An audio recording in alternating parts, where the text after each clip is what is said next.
Welcome to News Today with WDW News Today. I'm Tom Corliss. Here now the news for March 30th, 2020. Friday afternoon, Walt Disney World Resort and Disneyland Resort announced that they will be temporarily extending closures, quote, until further notice, out of an abundance of caution for their cast members and guests. The closure was originally slated to only last through the end of the month, but Disney officials have noted that they are monitoring the developments. Hourly parks and resorts cast members will continue to be paid at least through April 18th. Walt Disney World and Disneyland hotels remain closed at this time, as well as Disney Springs and the Downtown Disney District as well. Guests with packages booked through the Walt Disney Travel Company may currently reschedule for a future date in 2020 without having to pay the $50 change fee. On March 29th, President Donald Trump announced that the government will be extending the national social distancing mandate through April 30th. In addition, the need to avoid any and all discretionary travel was heavily stressed. This furthers the notion that the Disney parks will remain closed through all of April, if not well into May. Following Friday's closure extension until further notice, Walt Disney World has announced that they will only begin accepting reservations for dining and resorts for travel dates starting June 1st and later. The key wording in the announcement is, quote, as always, guests are able to modify these bookings if Walt Disney World Resort opens before or after that time. So clearly, after the vague announcement whether or not Disney World will remain closed until June 1st is still undecided, but you can't make any plans for before that date. Free dining is back at Walt Disney World, this time just for guests impacted by the ongoing closures. Eligible guests can take advantage of a vacation package offer that includes accommodations at a select Disney Resort hotel, park admission, and a Disney dining plan valid for arrivals most nights, June 1st through September 30th when you book through May 31st. This offer is valid only to guests who booked a vacation package or room reservation to stay at a Disney Resort hotel from March 16th through May 31st, even if the park opens before then. The offer is not valid for reservations canceled before March 1st. You can call the Disney Reservation Center today to learn more about this offer, check availability, and to book. Annual pass holders who previously had vacations planned during the closure will want to take advantage of the free dining offer. They must still technically purchase a minimum 2-day ticket required for the offer, but the cost of these tickets can be applied towards an annual pass renewal or purchase. This gives annual pass holders a bit more flexibility and access to the offer. While previously added to printed park maps at the start of the Flower and Garden Festival, digital maps on Walt Disney World's website and the My Disney Experience app have been updated to include the France Pavilion's expansion, including the Remy's Ratatouille Adventure attraction. Zooming in on the World Showcase, you see the expanded France Pavilion and its new courtyard, which houses the new La Crêperie de Paris, additional restrooms, and the Remy Champagne Bottle Fountain, as well as the entrance to the ride itself. Do note that the Crêperie will offer a table and counter service option. The green and black roofed structures are believed to be expanded queues, designed like a greenhouse with raised glass panel roofs. And the backside of the expansion is where you'll find the entrance to Remy's Ratatouille Adventure. Due to the unprecedented park closures, it's unknown whether the attraction will open as scheduled for its summer 2020 debut. If you're missing Disney's Animal Kingdom, Loungefly is paying tribute to our favorite jungle trekker Minnie Mouse with a brand new mini backpack design for $80. This Disney's Animal Kingdom-inspired mini backpack by Loungefly has a roomy main compartment with an animal-themed lining plus 3D pith helmet and ears on the front for a wild look. The lining features an all-over pattern of animal silhouettes plus words including adventure, safari, and more. With this new mini backpack, you make sure you're always prepared for a safari adventure when we're allowed to have one again. Marvel Comics is to release an Avengers Campus tie-in miniseries Web of Spider-Man beginning in June. Much like guests will find at the park, this series takes Spider-Man on an adventure with the Worldwide Engineering Brigade. Web of Spider-Man is a 5-part miniseries inspired by Web Slingers, a Spider-Man adventure. Drink. The first issue, due out in June, is written by Kevin Shinnick, with art by Robert DiSalvo and a cover designed by Gurahiru, I'm going to butcher this, Gurahiru, as seen above. It's a one-word name. It's weird. Last year, Marvel produced a similar miniseries to promote the opening of Star Wars Galaxy's Edge, and in 2017 they released one-off comic books to tie in with the opening of Guardians of the Galaxy Mission Breakout at Disney California Adventure. With the pandemic continuing to cause much confusion and upheaval across the globe, it was announced this morning that Disneyland Paris will remain closed as well until further notice. The full statement on their website reads as follows, quote, The safety and well-being of our guests and employees remain Disneyland Paris's top priority. As a result of this unprecedented pandemic and in line with government measures, Disneyland Paris will remain closed until further notice. Please continue to check back for updates. We appreciate your patience and understanding. The Disneyland Paris parks, of course, were closed from Sunday, March 15th, and at that time the closure was only marked to last through the end of the month. However, it was extended until April 15th earlier in the week. According to Disneyland Paris website, guests with resort stays until June 30th are entitled to receive a voucher for the full amount of payment already made, valid for 18 months against a new booking. Under the exceptional circumstances, this has been extended to guests with arrival dates after July 1st as well.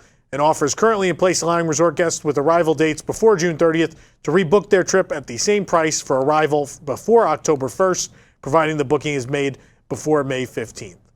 Full terms and conditions, along with more FAQ answers, can be found on their website. New details have been released regarding payment of cast members during the closure in Paris. The First Trade Union has issued a press release detailing how payment for cast members will work throughout the closure.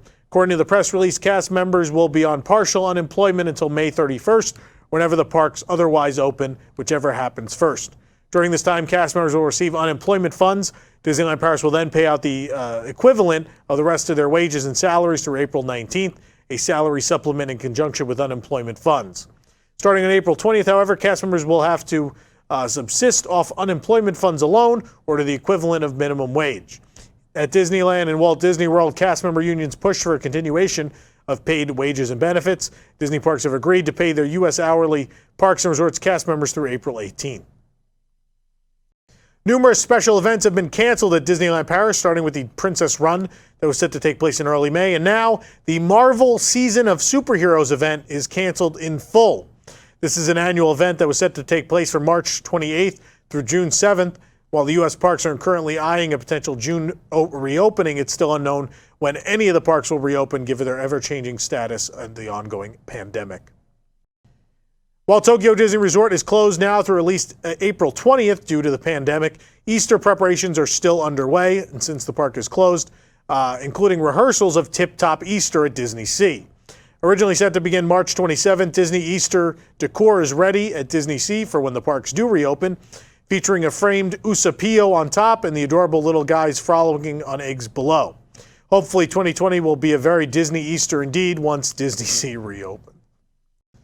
As the Castle of Magical Dreams comes together at Hong Kong Disneyland, with it comes a whole new collection of merchandise. This weekend, our friends at Disney Magical Kingdom blog shared with us the all-new Build Your Own Dreams merchandise series featuring Duffy and his friends Shelly Mae, Gelatoni, Stella Lou, and Cookie Ann. The new Build Your Own Dreams collection features bright carnival-like colors dotted with confetti. The collection not only includes outfits for Duffy and Friends plush, but Tsum Tsums, which are thankfully still alive in Hong Kong, and apparel as well. As always, accessories and housewares like towels and mugs have also been released. If you're wondering how people are buying stuff in Hong Kong, well, resort stores are still open. The Disney Cruise Line has suspended all new departures beginning Sunday, March 14th through April 12, 2020. According to NBC San Diego, a passenger aboard the Disney Wonder, which pulled into the port of San Diego last week, tested positive for COVID-19. The Wonder left New Orleans on March 6 and was supposed to be a 14-night Panama Canal cruise, but had to skip a number of stops along the way due to shutdown ports. The ship finally pulled into San Diego on March 19th, 5 days after the Cruise Lines International Association had asked all U.S. cruise ships to suspend all cruises for 30 days. When the ship arrived at San Diego, none of the 1,980 passengers or crew, except for one crew member who had influenza, showed any symptoms. The crew member was hospitalized and is being tested for COVID-19 as a precaution. Now, one of the passengers has tested positive and has been admitted to a local hospital. He is a resident of San Diego. No other information regarding the passenger has been released, and the CDC now recommends all cruise ship passengers self-quarantine after disembarking a cruise ship. Disney Vacation Club Senior Vice President Terry Schultz has released a letter to all Vacation Club members regarding the current status of extended closures for both resorts, as well as ongoing processes of automatic cancellations due to the pandemic. The letter sent to DVC members includes the following information, quote, "This closure affects all Disney Vacation Club properties, including Disney's Vero Beach, Hilton Head, Aulani, all of those. All reservations scheduled for arrival during the closure time will be automatically canceled by Disney Vacation Club on a week-by-week basis. Vacation points returned due to a cancellation of resort reservation will not be placed in a holding account and will be returned to the current use year At this time, we are evaluating the banking and expiration policy and the use of certain points impacted by the closures. As the pandemic has evolved, plenty of people have canceled or postponed their planned vacations, including Vacation Club members. For more information, you can visit WDWNT.com for the full announcement. Disney announced today that senior executives for the company will be taking salary cuts to help amidst the unprecedented effects of the COVID-19 on the company and the indefinite closure of the Disney parks across the globe. Bob Chapek sent out an email earlier saying all senior executives will have their pays reduced during this period. Chapek himself is having his salary reduced by 50%. Bob Iger agreed to forgo a 100% of his salary. Various decreases in pay for senior vice presidents, executive vice presidents, and vice presidents have also been enacted. VP by 20%, SVPs by 25%, EVP by 30%. For reference, of course, Bob Chapek's base salary is currently $2.5 million, according to a document filed with the Securities and Exchange Commission. He is also eligible for a bonus of not less than 300% of the annual base salary. So he's not really giving up a whole lot. The salary cuts are temporary, but will remain in effect until the company foresees a substantive recovery in business, according to the email sent out by Bob Chapek to cast members earlier today. Salary cuts go into effect the next pay period beginning April 5th. For more information on these stories and more, head on over to WDWNT.com. If you're enjoying the show, be sure to like this video, subscribe to WDW News Today on YouTube for more great content, and click the bell for notifications. Also, make sure to hit select all notifications so you never miss an episode of News Today with WDW News Today. For the worldwide leader in Disney Parks news, this is Tom Corliss saying enjoy the rest of your today and have a great, big, beautiful tomorrow. Stay safe, everybody.